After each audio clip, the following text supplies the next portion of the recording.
It's Purple Daily on Score North and ScoreNorth.com. Purple Daily, presented by Surly Brewing Company. Said no to a route over here, threw a route over here, and afterwards he said, hey, I want you to take that with that look. Don't progress. And, prior to him saying that, I would have progressed every time. So you say, okay. And then we probably ran that play a half dozen times again in the spring.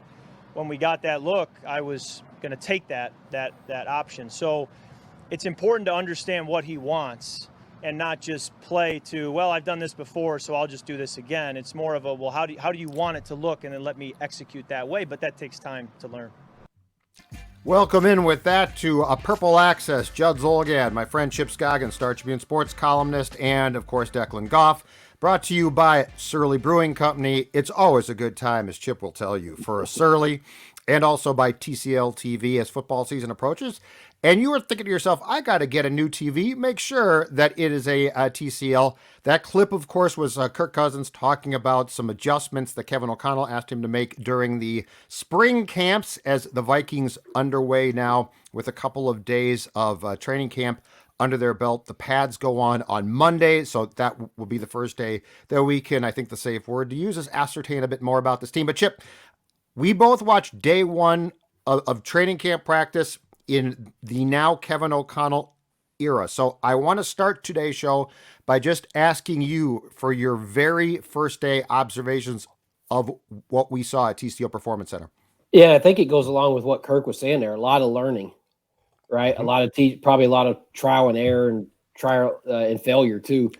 I was standing next to you during one of the team periods, and it was just a handoff that went to the right side, and Cousins was kind of rolling out to the left after he handed off, and he didn't use the swear word. He used basically a aw shucks word.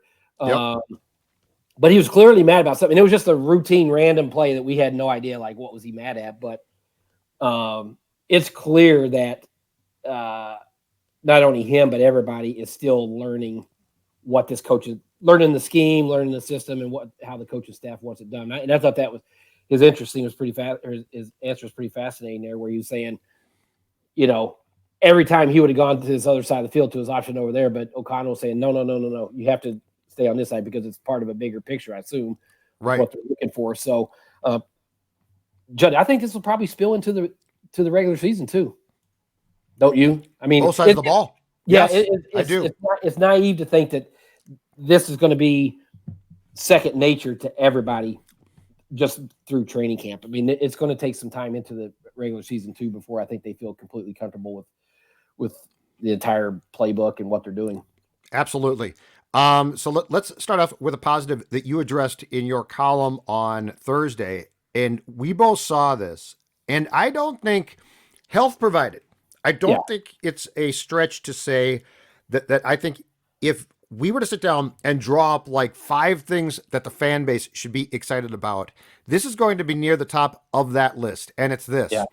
The multiple ways that we saw Za'Darius Smith and Danielle Hunter used, and the realization, and this is incredibly smart, that they're going to put them inside at times, side by side at times. It looks like Smith is going to stand up all of the time. Yeah. But Danielle will stand up at times. He'll also put a hand in the dirt at times. I hope that they both can stay on the field, Shipper, because I think if they do, this could be a lot of fun to watch all season long. Well, it is. I mean, you say, how good is the defense going to be? Well, tell me how many games those two are going to play. Yeah. And then I'll tell you, right? Because the defense is just, it looks different when they're out there. Like when you see the 1s versus 2, I mean, and you're right. We saw Danielle hand on the ground. We saw him standing up. We saw him on the left side. We saw him on the right side. We saw the one package where they lined up together or next to each other on the right side. So it's in keeping what we've heard this spring that, hey, they're going to be creative and they're going to move around and try to create matchups that puts them against, the weaker spots on opponents' offensive lines. I mean, they both they look great physically. They seem to be in good spirits. I mean, I told our photographer, Liz Flores, that I was doing a column on them, and so she kind of went over there and was just taking photos of them working on their individual moves with Mike Smith, the outside linebackers coach, and they saw it and turned around and started posing. And so they're, I think they're developing a pretty good relationship, those two. Mm-hmm. I don't know what to make of that on the field. I assume it helps if you have that kind of chemistry off the field. But Juddy, if they can get those two to play 13 games, 14 games, I mean, any questions we have, I was going to say it's not going to eliminate them, but it's going to make the secondary better. It's going to make your linebackers better. It's going to make the entire defense better. So to me, that is, if you're talking about, as you mentioned, the positives or things to be encouraged about, I mean, that has to be 2 or 3 on the list. I mean, obviously Justin Jefferson's one, right. But having those two guys healthy, I think it's just going to make the defense demonstrably better if they can play and avoid the serious injuries. And if they basically do try, and it sounds like it's exactly what they're going to do, mix things up. And so on this play, Hunter is over the guard. On this play, he's somewhere else. I mean, the one thing that surprised me about Mike was off of that 2019 playoff game against the Saints, where Mike came up with a brilliant game plan for Griffin and Hunter to go inside, which was just absolutely genius. That they didn't stick with that, because I can only imagine being, an average left guard, right? Yep. So you're not bad, but you look up and there's Danielle Hunter. That's a long ways away from like Sheldon or somebody like that. Well, put it this way: if you're, if you're the Vikings, would you rather have Danielle Hunter going against Brian O'Neill or Bradbury? Yeah, exactly. It's not even close. Exactly right. And so it makes sense that you're going to try to find their weakness, and as long as those guys can do it, and it seems like Danielle seems pretty comfortable with this. I mean, I asked him, I was like, "When's the last time you?" And I'd totally forgotten this, Joe. I said, "When's the last time you were a stand-up rusher?" And he said, "Well, I did it my first 3 years. I mean, my first year, that's how right. I rushed." And I told him, I mean, this is year 8. It's amazing how time flies. He's like, because I was talking to him about being back and all the, new things they're asking to do. And he's like, well, this is year 8 for me. So I've seen everything. It's like, it's hard to believe this is his 8th season already. Well, he's missed 2 basically. But he's missed 2. Unfortunately. Yeah. But I mean, that has the potential to be pretty special if they can stay on the field. And then Mike Smith, the pass rush special, and Donatello use them in the way that we're seeing them. The other thing we were talking about, things that jump out at you. Mm-hmm. You tend to notice young guys, right, that you haven't seen before, because we've seen Dalvin Cook run the ball. All right, he's good. Obviously, the Booth made that terrific play in the opener in the first practice against the interception against Cousins. He's looked, he's jumped out at you, and then the rookie linebacker from Oklahoma, I've heard a couple people tell me, pronounce his name for me, Brian Asamoah. I've had a couple people tell me keep an eye on him because he can really run. But we were talking about this outside. Yes. You look at these linebackers and they look like safeties. There's no difference really. Yep. It's amazing just how the game has shifted to where when you see line up with, some of these linebackers, you're like, okay, which one's the safety? Which one's the linebacker? They're all kind of built the same. Mm-hmm. Yeah. Modern football, I guess. It's remarkable, man. Cause like that, that position used to be stout guys with like neck rolls and backboards, right? And big shoulder pads. You're right. In fact, I fully expect that at some point in time, we are going to see a package that could be used frequently. That's going to have Bynum, Harrison Smith, and Seen. Yeah. And Seen, because Seen can take the place of a linebacker in a passing situation fairly easily, I bet. Because you're right. Yeah. They'll basically size-wise are about the same now. Yeah, if when you get to the linebackers back, I mean, Kendricks is not a huge guy. I mean, he's about speed. So it is clear what they're looking for with the way they drafted and the way that position is evolving. So it'll be interesting to see. I mean, does Booth rise up, and we put so much stock in starting, but I think he's going to play a lot now, whether he's on the field for the starter, but does he take Dancer's spot? It looks like, is it Sullivan, the Packers? Yeah, Shannon Sullivan. he's going to be the nickel. He's the nickel. Yeah. He's the nickel. So he's got that specialty role. So we'll see if Booth can overtake Danceler in the preseason, and then that's one to keep an eye on. Or if he starts to show his age, Patrick Peterson. Yeah, I mean, I would be stunned by that. I mean, I think he's still in great shape. I think but he didn't get tested a whole lot last year because they were so weak on the other side. Correct. But I think if Booth keeps making, plays and has a strong camp, he's going to find a way on the field in some capacity. Now, I will give you, Chip, a day 2 highlight. That's right. 2 practices and 2 highlights involving the corners. Excuse me. So Cam Danceler on Friday against Thielen in 7-on-7 and team, a matchup that went on for quite a while.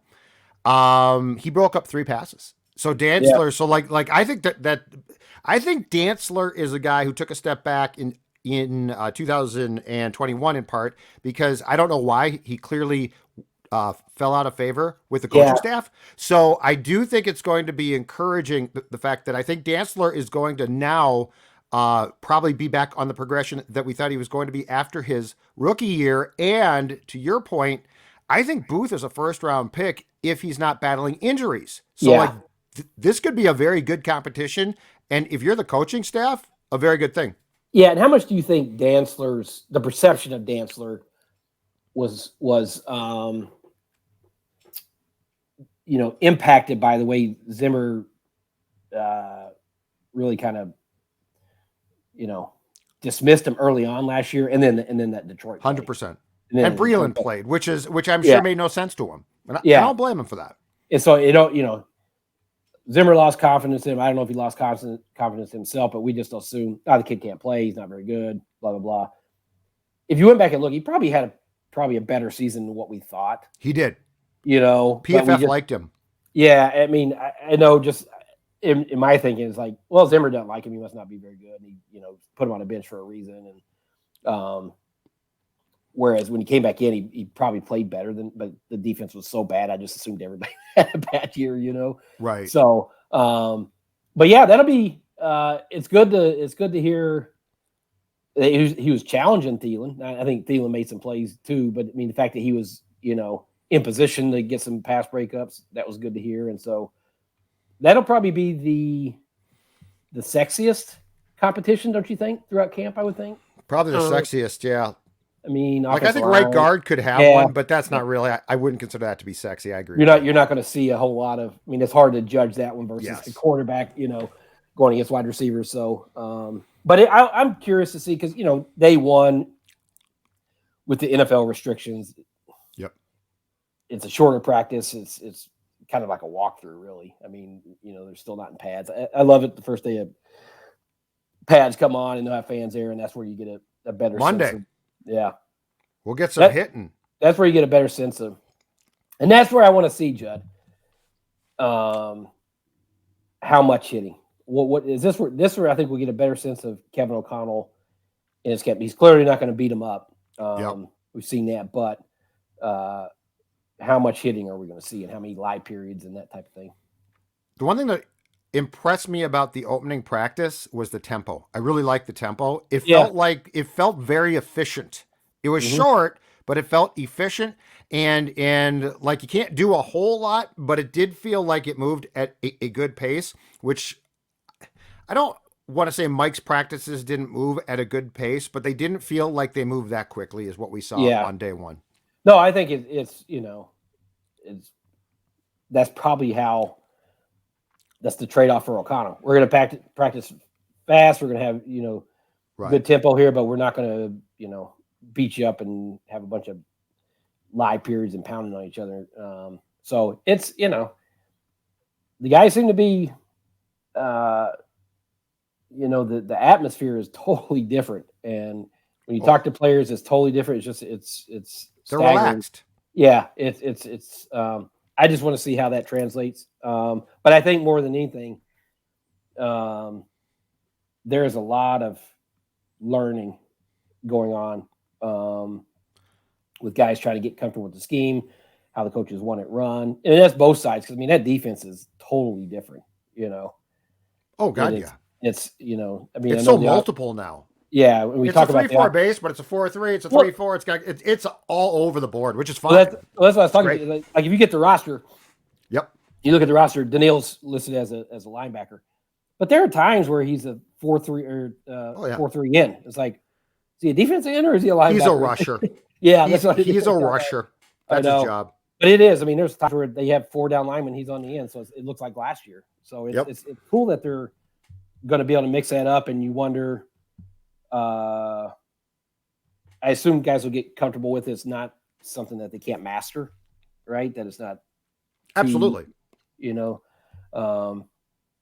So I think that to me is the most interesting thing, is just watching these guys really try to learn this thing and master it. So practice got done, Chip Scoggins. You went home after a long day in the heat. You went to your fridge.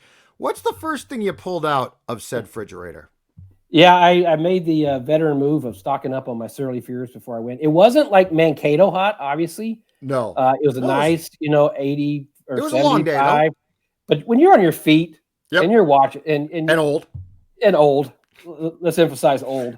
It doesn't have to be so hot. You still can that Surly Fears still tastes great. Oh, it tastes the big cans too, right, baby? The tall boys. Yeah, you got to go tall boys. I go tall boy as well. So my fridge was stocked and it tasted good after day one of training camp. And yeah, guess what, folks? Be like Chip. Be like Chip and have your fridge also stocked with, well, heck, the Supremes, Logic Bombs, Furiouses, whatever you like. Make sure that it's got the Surly name. What was your thoughts on Justin Jefferson's response to a question from our friend Kevin Seifert of ESPN, in which Jefferson said, "I'm not too fond of money," and Seifert, being the veteran he is, said, "Hold on. So you're not too fond of money?" And Jefferson said, "That's right." I found that to be a very delightful exchange in a time period where most guys are motivated by one thing, and that's money. I'm guessing this time next year he's going to be very fond of money. Well, he's going to have a lot of it, so he should be fond of it. I mean, it was a, kind of a funny answer, but I don't think there's going to be any hometown discounts because he's not fond of money. He's not with the way contracts are going, Chip. I mean, look at this, Judd. These wide receivers. DK Metcalf just cashed in. Yeah, I mean, I'm sure Jefferson, as he's seeing all these, he's like rubbing his hands. He's like, okay, keep handing out these big contracts to wide receivers because that just drives his price up and up. And absolutely. And here's the thing, Judd. I mean, he's eligible next year. I mean, they're going to have to pay him. I mean, if he has the kind of year that everybody thinks he's going to have this year, and I love listening to him talk, but you can just see his determination and his his burning desire to be the best wide receiver in the NFL. I mean, yes, that's not just like a guy saying, I want to do this or I want to do that and just kind of throwing it out. No, I think it clearly motivates him that he wants to be the best wide receiver and is going to do whatever it takes. And so that doesn't come cheap. You have to pay him and it shouldn't come cheap. No, it shouldn't. No. So, Chipper, do you see, and look, I don't know him off the field at all. So I'm talking about as a player and basically the persona that we get to see. Okay. So I'm not talking about him away from when we see him wearing a Vikings jersey. Do you see flaws like character flaws or like player flaw?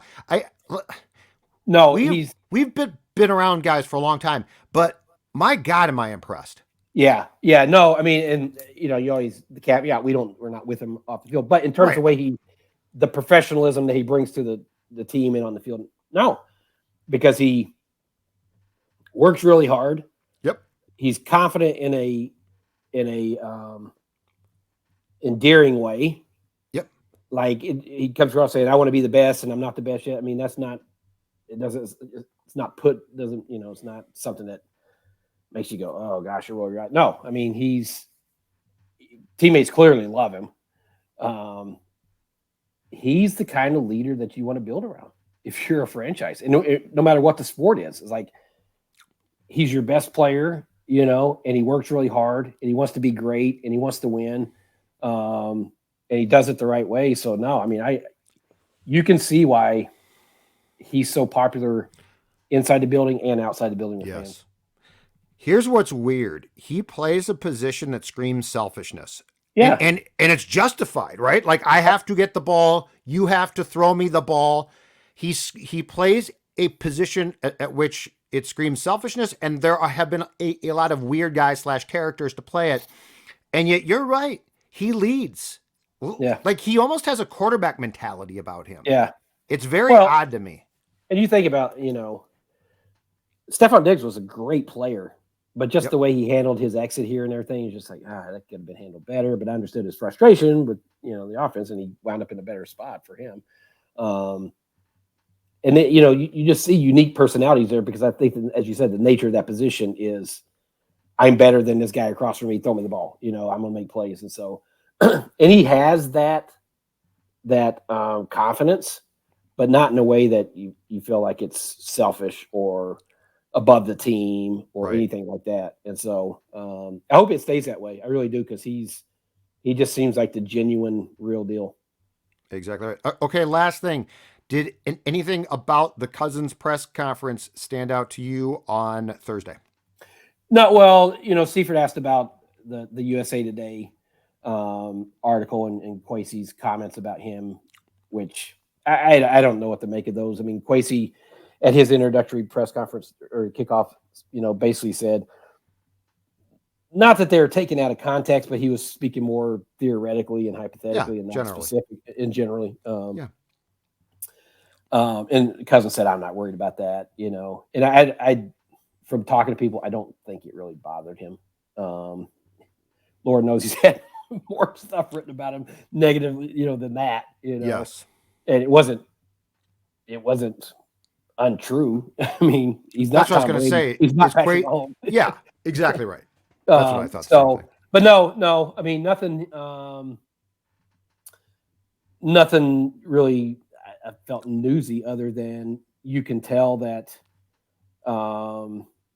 he still feels like they have a lot of work to do before he feels comfortable with his offense. Because he talked about, I need to know it before I can start telling guys this is how I want it to run. He's not at that point yet where he can say, okay, do it this way. He's like, no, I need to figure out what the heck I'm doing first before I can start telling guys, do like little wrinkles and things like that. So it feels like it's still kind of, I don't say the introduction, but it doesn't feel like they're close to having this thing mastered yet. And that's, agreed. It's not a surprise. It's to be expected, but I think this is a very important training camp for him, especially to fully grasp this offense.